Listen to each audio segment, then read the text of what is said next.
తాకట్లో ఉన్న మీ బంగారాన్ని విడిపించి ఆ రోజు ఆన్లైన్ రేటుకి కొంటాం. Sharma gold company. నమస్కారం, వెల్కమ్ టు సుమన్ టీవీ. నేను గీతాంజలి. ప్రస్తుతం మనతో పాటు ప్రముఖ జ్యోతిష్య వాస్తు ముహూర్త పండితులు బ్రహ్మశ్రీ సిస్లా సిద్ధాంతి గారు మనతో పాటు ఉన్నారండి. వారితో మాట్లాడదాం. గురుగారు నమస్కారం అండి. నమస్కారం అమ్మా. శ్రీ విశ్వావసునామ సంవత్సర జాతక ఫలితాల్లో భాగంగా ద్వాదశ రాశుల వారి జాతక ఫలితాలు తెలుసుకుందామండి. అందులో తప్పకుండా భాగంగా ముందుగా మేష రాశి వారి జాతక ఫలితాలు ఏ విధంగా ఉన్నాయి? తప్పకుండా అమ్మా. ఇక్కడ విశ్వావసునామ సంవత్సరంలో మేషరాశి వారికి ఎలా ఉంది, ప్రధాన గ్రహాల స్థితి ఎట్లా ఉంది, దాని ఆధారంగా వీరికి సంవత్సర ఫలితాలు ఎలా ఉంటాయి అనేది పరిశీలించుకుందాం. ఇక్కడ మేషరాశిలో ఎవరు వస్తారంటే అశ్విని భరణి నక్షత్రాలు 4 పాదాలతో పాటుగా కృత్తికా నక్షత్రం చివరి పాదం మొదటి పాదం అయినటువంటి ఈ మొత్తం కలిపి 9 పాదాలు. అశ్విని కృత్తికా నక్షత్రం మొదటి పాదం, అశ్విని భరణి రెండు కూడా 2 నక్షత్రాలు 4 పాదాలు 9 పాదాలు మేషరాశి.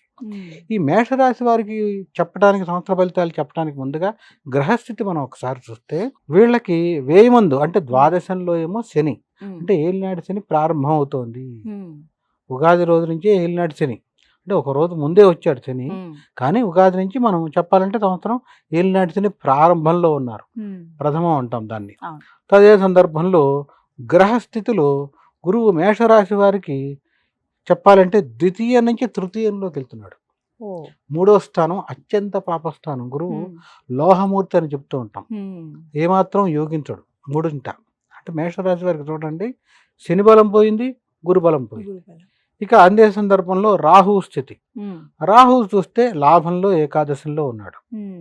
ఇక కేతువు స్థితి, ఎక్కడ లాభంలో ఏకాదశం అన్నామంటే మేషరాశి వారికి ఈ యొక్క రాహు వచ్చేటప్పటికి కుంభంలో ఉంటున్నాడు. కుంభం 11, మీనం 12, దాన్నే ఏకాదశం అంటాం. 11 ఏకాదశి స్థానాన్ని లాభస్థానం అని కూడా అంటాం. రాహు 11ంట, శని 12వ ఇంట, గురువు 3ంట మేషరాశి వారికి. ఇక కేతువు స్థితి, కేతువు తీసుకుంటే 5వ ఇంట్లో లక్ష్మీ స్థానంలో ఉన్నాడు. ఈ రీత్యా ఉన్న గ్రహస్థితి కారణంగా మేషరాశి వారికి సంబంధించి ముందుగా విద్యార్థుల గురించి చెప్తాం. ఖచ్చితంగా విద్యార్థులే, ఎందుకంటే భవిష్యత్తులో వాళ్లే కదా, విద్యార్థులే కదా. అందుకని విద్యార్థులు ఎట్టి పరిస్థితుల్లో కూడా చదువులో అశ్రద్ధ అస్సలు పనికిరాదు. నిన్నటి వరకు బాగా చదివిన విద్యార్థి మనం శాంపిల్ కూడా కలెక్ట్ చేయొచ్చు. వాడికి తెలియకుండా, ఉదాహరణ 10th క్లాస్ అనుకోండి, 10th పరీక్షలు అద్భుతంగా 80, 90 వచ్చేసినాయి. ఇంట్లో వాళ్ళు కూడా ఏమనుకుంటారు, మా వాడు బాగా చదివాడు, అద్భుతం, మేషరాశి బాగుంది అనుకుంటే, ఇదే 90 వచ్చిన వాడు ఇంటర్మీడియట్ ఇంకోటో ఎక్కడో జాయిన్ చేసాం, చదువులో అశ్రద్ధలో 70, 60కి పడిపోతాడు. ఇంకా ఆశ్చర్యకరమైన విషయం, ఏదైనా ఒక సబ్జెక్ట్ మిగిల్చుతాడు. ఇదేమిటారు ఎంత బాగా చదివాడు, ఇప్పుడు ఎట్లా అయిపోయాడు అనుకుంటాం. దానికి కారణం పూర్తిగా అతను కాదు, కొంత గ్రహస్థితి కూడా ఉందిగా, మరి గ్రహాల దోషం ఉంది కదా. అంటే విద్యార్థులు ఖచ్చితంగా ఏం చేయాలంటే, చదువులో అశ్రద్ధ పనికిరాదు, ఇంకా చెప్పాలంటే అతి ఆత్మవిశ్వాసం కూడా పనికిరాదు. ఆత్మవిశ్వాసం ఉండొచ్చు, అతి ఆత్మవిశ్వాసం పనికిరాదు కదా. నాకొచ్చులే అని సమాధానం చెప్తారు కొంతమంది, అది పనికిరాదు. విద్యార్థులకి ఖచ్చితంగా ప్రతినిత్యం కూడా చదివింది కూడా అవసరమైతే ఇంకోసారి చదవాలి, చూడకుండా రాసేట్టు అలవాటు చేసుకుంటూ గురు దక్షిణామూర్తి స్తోత్రాన్ని చదవాలి. ఈ స్తోత్రం అంటే మన వల్ల ఎక్కడవుతాయిరా నాయన, తప్పులు చదువుతాం ఈ గోళ అనుకుంటే, గురు దక్షిణామూర్తి పటం ఉంటుంది కదా, ఆయనకి చక్కగా కళ్ళల్లో కళ్ళు పెట్టి చూసి నమస్కారం చేస్తే నీదే భారం అని మనసులో ఒక మాట అనుకున్న చాలు. నేను చదువుతున్నా భారం నీది, ఆయన పేరులోనే ఉంది, మేధా దక్షిణామూర్తి. మేధస్సు ఇస్తాడు. ఎవరికి ఆ మేధస్సు అవసరం? విద్యార్థులకు కావాలి, ఉద్యోగస్తుడికి కావాలి. అతను మేధస్సుతోనే అతను నైపుణ్యాన్ని చూపిస్తాడు కదా. అట్లాగే ఏ రంగంలో ఉన్నవాడికైనా మేధస్సు కావాలి, అందుకనే గురుబలం కావాలంటాం. ఆ గురుబలాన్ని ఇచ్చేవాడే దక్షిణామూర్తి. అందుకని మేధా దక్షిణామూర్తి యొక్క స్తోత్రం నోటికి వస్తే ప్రతినిత్యం విద్యార్థులు చదవాలి, మేషరాశిలో ఉండేవాళ్ళు. మరీ ముఖ్యంగా అది రాకపోతే గురు దక్షిణామూర్తి ప్రార్థనా శ్లోకం ఉంది, చాలా చిన్నది. గురవే సర్వలోకానాం భిషజే భవరోగిణాం నిధయే సర్వ విద్యానాం శ్రీ గురు దక్షిణామూర్తయే నమః అని చెప్తాం. ఇది అయినా చదవాలి. ఇదేది చదవలేము, నాకు సమయం లేదు, హోంవర్క్లో ఉన్నాయి, పిల్లలు బాగా ఒత్తిడిలో ఉంటారు పాపం. లేదంటే కనీసం తల్లిలో తండ్రో చిన్న ప్రింటర్ A4 సైజులో దక్షిణామూర్తి పటం ప్రింట్ అయినా చేసి ఒక గోడకి పెట్టి నమస్కారం పెట్టుకోరాను ఆ రోజు. చదువు వస్తుంది, నీకు చదువు బాగా చదువుతావు, కానీ ఈ నమస్కారం పెట్టుకుంటే మేధస్సు బాగుంటుంది. తల్లులు చెప్పాలి. భక్తి అనేది పెద్దల నుంచే పిల్లలకు వస్తుంది. ఇక్కడ లోపిస్తే కింద రాదు. మన ఇళ్లలో పూర్వకాలం ఏంటంటే దాదాపుగా అందరూ కూడా ఉమ్మడి కుటుంబం. తాత భక్తిగా చేస్తే కొడుకు మనవడు చూసేవాడు. తాత నుంచి మనవడికి తొందరగా వస్తుంది. ఎందుకని? కొడుకు దగ్గర మరి తండ్రి దగ్గర తల్లి దగ్గర కంటే మనవాళ్ళు తాత నాయనమ్మల దగ్గర వాళ్ళు ఎక్కువ తెంపేవాళ్ళు. ఇప్పుడేమైంది? ఆధునిక జీవనశైలిలో వాళ్ళకు కూడా ఉంటారు. ఇంకా వాళ్ళని తీసుకొచ్చి పెట్టుకోవాలని వీళ్ళకి భారం అనుకోవచ్చు, ఉన్న గదులు ఇరుకు వల్ల కావచ్చు. కానీ వీళ్ళు కొంత నేర్పాలి. ఇలా చేస్తే ఖచ్చితంగా దక్షిణామూర్తి అనుగ్రహం లభిస్తుంది. ఇక ఇది విద్యార్థుల విషయం. విద్యార్థులు ప్రతినిత్యం దక్షిణామూర్తి స్తోత్రం చేయాలి. తొందరపడి విదేశాలు వెళ్ళేటువంటి విద్యార్థులు, మేషరాశిలో ఉండేటువంటి వాళ్ళు చెప్పాలంటే జాతక చక్రంలో బలం లేకపోతే, ఇది గోచార బలం పోయింది కదా, ఖచ్చితంగా తొందరపడి విదేశాలు వెళ్ళటానికని డబ్బులు ఇవ్వకూడదు. అక్కడ 5 లక్షలు ఇచ్చాము, ఇక్కడ 2 లక్షలు ఇచ్చామంటే ఇచ్చిన ప్రతి రూపాయి గుండు సున్నా రాదు. చాలా ప్రమాదం. ఎందుకంటే విద్యార్థులకి విషయం ప్రతి మనం జాగ్రత్త పడి చెప్పాలి. ఇప్పుడు రూపాయి ఉన్నవాడు పర్వాలేదమ్మా, తల తాకట్టు పెట్టి ఇస్తారు పాపం, ఎంత బాధాకరం అసలు ఊహిస్తే. అందుకని జాగ్రత్త పడాలి.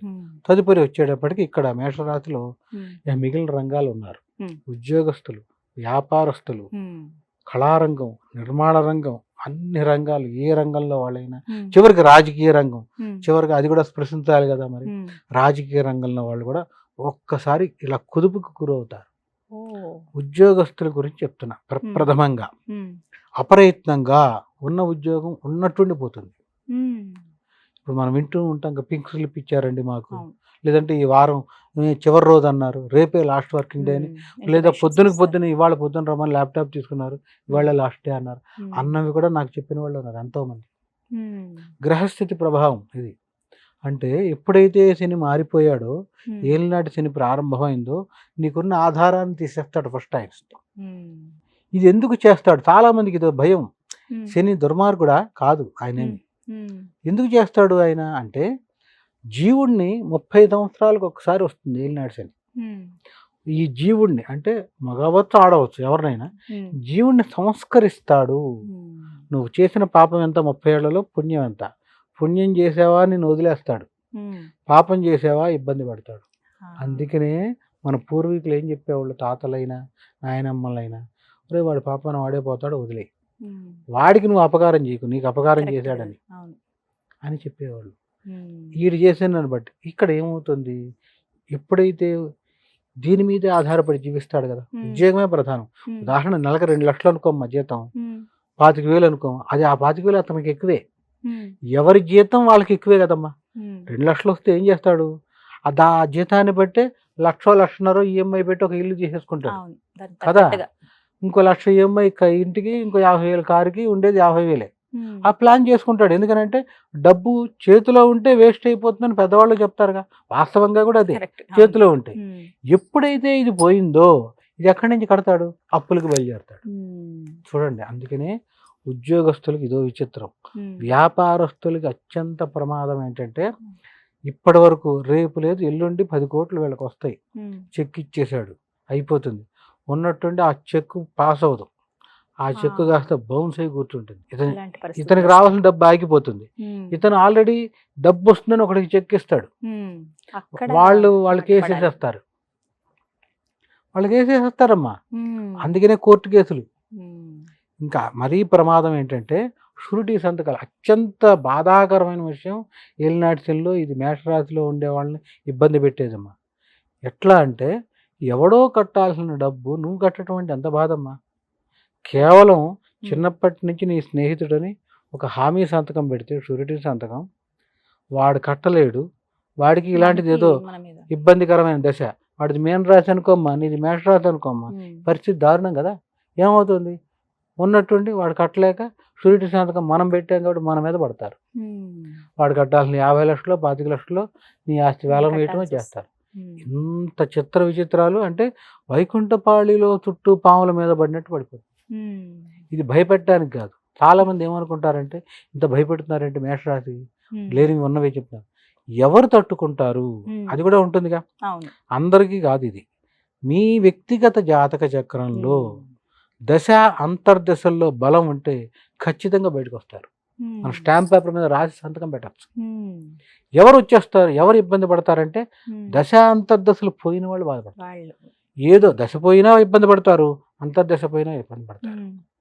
ఈ రెండు ఉన్న కొంత ఇబ్బంది ఎప్పుడు పడతారు ఈ రెండు బాగున్నా అంటే ఎక్కువ పాపాలు చేసినవాడు. ఇందాక మొదట్లో చెప్పాగా, అధిక పాపం చేసినవాడు శని బండ కేసు బాధిస్తాడు, బట్టలను బాధినట్టు. ఇక వాళ్ళు కోర్టు కేసులు పొద్దున్న లేచిన దగ్గర నుంచి కోర్టులు కేసులు జైల్లోనే ఉంటారు. వాళ్ళు బయటికి రావడం తొందరగా జరగదు. అది చాలా ప్రమాదకరం. ఇది వ్యాపారస్తులకి రుణ బాధలు పెరిగిపోతాయి, అప్పుల బాధలు పెరిగిపోతాయి. రుణ బాధలు, అప్పుల బాధలు, వీటికి తోడు కొత్తగా రోగం ఒకటి ప్రారంభమవుతుంది. ఎప్పుడైతే శరీరంలో మానసిక శాంతి పోయిందో, అంటే మానసిక శాంతి పోయి అశాంతి మొదలవుతుంది కదా. మానసిక ఈ అశాంతి మొదలైంది అంటే మానసికంగా కుంగిపోతాడు.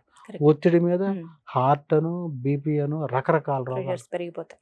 ఇవన్నీ ఇల్నడ్స్లో ప్రప్రథమంగా మేషరాశి మీద పడే మొదటి ఉత్పాతం.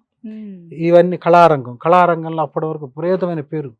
ఈయన వెళ్ళాడు వింటే సినిమా హిట్ అనుకుంటూ ఉంటారు కొంతమంది. అట్టా కళారంగంలో ఉండే మేషరాశి వాళ్ళు ఇక వెళ్ళింది బయటకంటే గ్యారంటీ ఫ్లాప్. అంటే ఎక్కడున్నవాడు ఎక్కడ పడ్డాడు చూడండి కదా. ఇది చాలా బాధాకరం. తదుపరి రాజకీయ రంగం. అప్పటి వరకు మంత్రి పదవి ఉంది. ఉదాహరణగా చూడండి, ఉగాది తర్వాత ఉన్నట్టుండి కొంతమందికి మంత్రి పదవులు పోతాయి, శాఖలు మార్చేస్తారు. లేదా మార్చేయడంగా తీసేసి పనితనం బాగుండలేదు తీసేస్తారు. ఎందుకని ఇక్కడ యోగం పోతుంది. యోగం పోతే ఇక్కడ ఉండదు కదా. కొత్తవాడికి అవకాశం వస్తుంది. ఎవరికి వస్తుంది ఆ కొత్తవాడు అంటే మళ్ళీ ఇదే చిత్రం, మకర రాశి వాడికి రావచ్చు. ఇప్పటి వరకు వెళ్ళినలో ఉన్నాడుగా, శని మారిపోతున్నాడుగా. అట్లా అంటే ఒకడికి పోయిందంటే ఒకడికి వస్తుందనే కదా. అట్లా మేషరాశిలో ఉన్నటువంటి వాళ్ళు ఎవరైనా కూడా విపరీతమైన ఇబ్బందుల్లోకి, కష్టాల్లోకి నెట్టివేయబడతారు. ఇదంతా శని ప్రభావంతో వస్తుంది. పోనీ కొంత గురుబలం ఉందనుకో మా తట్టుకుంటారు. విచిత్రం ఏమైందంటే వీళ్ళ గురుబలం కూడా పోయింది. గురువు తాను ప్రత్యక్షంగా 3వ ఇంట్లో ఉన్నాడు. ఎక్కడ? మిథునంలోకి వెళ్తున్నాడు అని చెప్పుకున్నాగా. మేషం, వృషభం, మిథునం. అందుకనే శాస్త్రంలో ఏం చెప్పారంటే తృతీయ బృహస్పతించ. గురువు 3వ ఇంట్లో ఏకవింశతి మహాదోషాల్లో పెద్ద దోషం ఉంటుంది. ఏకవింశతి అంటే 21 దోషాలు ఉంటాయి. 21 దోషాల్లో ఇది పెద్ద దోషం. గురువు 3 ఉంటున్నాడు. ఆ రకంగా గురుబలము పోయింది, శని పోయాడు, శని బలము పోయింది.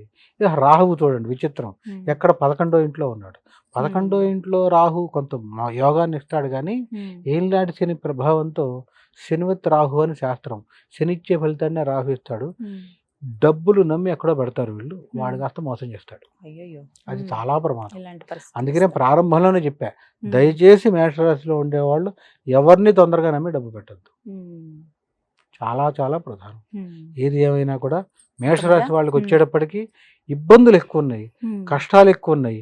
ఇన్ని కష్టాలు ఉన్నాయి ఎవరు తట్టుకుంటారంటే మీ యొక్క వ్యక్తిగత జాతక చక్రంలో దశ అంతర్దశలు బాగుంటే ఖచ్చితంగా తిప్పుకుంటారు. అక్కడ కూడా ఏమన్నా దోషం ఉంటే సంస్కారం, అంటే జాతక చక్రానికి సంబంధించిన సంస్కారం ఉంటుంది, ఆ సంస్కారం చేయడం ద్వారా బయటకు వస్తారు. అలాంటి సందేహాలు ఉంటే ఎవరైనా సంప్రదించవచ్చు, ఎప్పుడైనా ఎలాంటి ఇబ్బంది లేదు. నేను విశదీకరించే చెప్తాను. ఎందుకంటే ఇక్కడ దశ బాగుంది, అంతర్దశ అంటే ఏం పర్వాలేదు, నీకు ప్రమోషన్ వస్తుందని కూడా చెప్పచ్చు. ఉద్యోగస్తులు, వ్యాపారస్తులు ఉన్నారమ్మా, రేపు 50 లక్షలు వస్తాయి అనుకోండి, ఇంత ధైర్యంగా ఉంటాడు. 50 లక్షలు తీసుకెళ్ళి నేను అక్కడ కట్టేస్తే నా అప్పు బాధపడదు. ఆ 50 లక్షలు ఇచ్చేవాడే మొహం చాటేస్తే అప్పుడు ఎంత విలవిల్లాడిపోతాడు. మరి ఇంత ఇబ్బందికరంగా ఉంది అని అన్నారు కదా గురువు గారు, మేషరాశి వారికి మీరు ఎటువంటి పరిహారాలు చేసుకుంటే, లేకుంటే ఏదైనా దైవారాధన చేయండి కానీ? ఇప్పుడు మంచి ప్రశ్న వేస్తారమ్మా. నేను చెప్పేటువంటి పరిహారం అంటే మీకు ప్రస్తుతం శని మహర్దశ కానీ అంతర్దశ కానీ శని జరుగుతూ ఉంటే ఖచ్చితంగా నేను చెప్పేటువంటి నియమం పాటిస్తూ ఉంటే గనక ఆర్థికంగా శక్తి ఉన్న వాళ్ళు హోమాలు చేయించుకుంటారు. శక్తి లేని వాళ్ళు కూడా ఉంటారు కదా, అశక్తులు అంటాం. వాళ్ళని తక్కువ చేసి మాట్లాడకూడదు. అశక్తులు అంటే ఆ సందర్భంలో డబ్బులు ఉండకపోవచ్చు, ఎవరికో ఇచ్చి ఉండొచ్చు, కానీ అవసరం కదా, వాళ్ళు బాగుండాలి కదా. అందుకని వారందరూ కూడా ఇది ఖచ్చితంగా ఈ నియమం పాటిస్తే దాదాపు కష్టం జరుగుతున్న కష్టం తెలియకుండా బయటపడిపోతారు. కష్టం ఉంటుంది కానీ తట్టుకునే శక్తి ఉంటుందిగా, ఆ శక్తి ఇస్తాడు భగవంతుడు. శరీరంలో నొప్పిని తట్టుకుని మనం వెళ్ళాలిగా, ఆఫీస్కి వెళ్ళాలన్నా. అట్లాగే గ్రహబలం తక్కువైనా బాధలు పెడుతున్నా దాన్ని తట్టుకుని ముందుకు వెళ్ళాలి. అందుకని ఈ చిన్న పరిహారం చేస్తే సరిపోతుంది. దాదాపుగా నేను చెప్పినటువంటి అన్ని ఈ 5 రాసులతో పాటు శని దశ కానీ అంతర్దశలో ఏదైనా గ్రహం యొక్క దశలో అంతర్దశ శని జరుగుతున్న వాళ్ళు ప్రతి శనివారం నాడు మరీ ముఖ్యంగా సూర్యోదయానికి పూర్వమే నిద్ర లేవాలి. లేచి నల్ల నువ్వుల నూనె తీసుకుని, ఆ నల్ల నువ్వుల నూనె ఈ దిక్కుమాల షాపులు కాకుండా గానుగుల దగ్గర మంచి దొరుకుతుంది, నల్ల నూనె కల్తీ లేనిది. అది తెచ్చుకొని అర కేజీనో ఎంతో తెచ్చుకొని 2 భాగాలు చేసుకోండి, 2 డబ్బాల్లో పోయండి. ఆ కేజీ తెచ్చుకున్నారు, అర కేజీ తెచ్చుకున్నారు. ఒకటేమో తలకు రాసుకోవడానికి వాడండి, దాన్ని దీంట్లో కలపకూడదు పూజా మందిరం దగ్గర. 2 డబ్బాలు ఎందుకు చేయమంటున్నానంటే, ఒక డబ్బా పూజా మందిరం దగ్గర పెట్టుకోండి, ఒక డబ్బా మీరు నూనె రాసుకునే దగ్గర పెట్టండి. అది మారకుండా ఉంటుంది.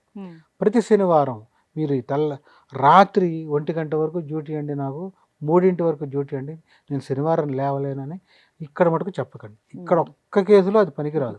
మిగిలిన అన్ని రోజులు మీరు రోజు 5ంటికి వచ్చారా 2ంటికి వచ్చారా డ్యూటీ నుంచి వచ్చి మధ్యాహ్నం 12కి లేచినా పర్వాలా, ఒక్క శనివారం మటుకు మీ కష్టం పోవాలి కదా, పోవాలంటే మీరే చేసుకోవాలి. ఇది సులభమైన తరుణోపాయం.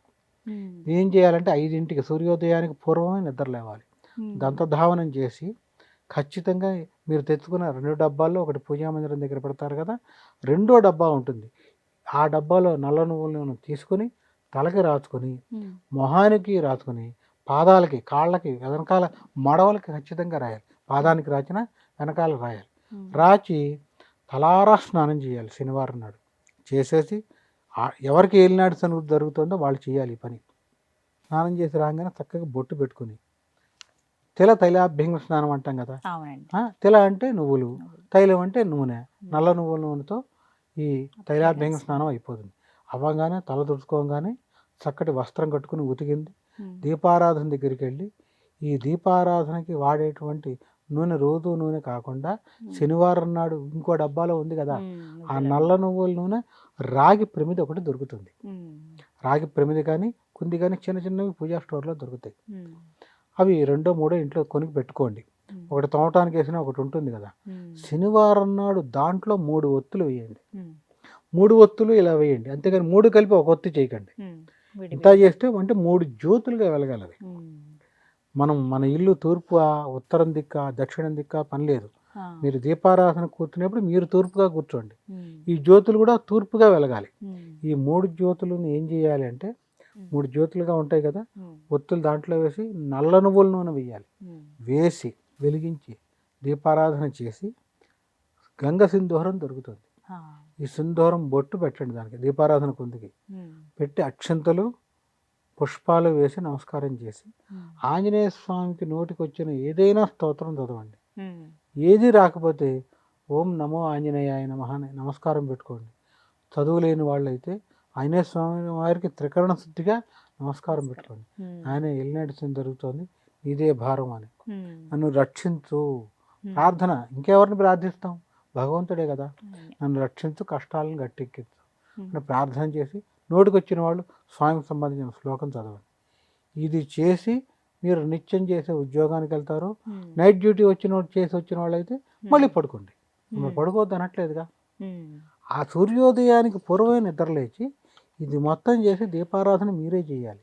ప్రతిరోజు మీ భార్య చేస్తున్నా ఏళ్ళు నడిచిన మీకు జరుగుతుంది కదా, మీరే చేయాలి.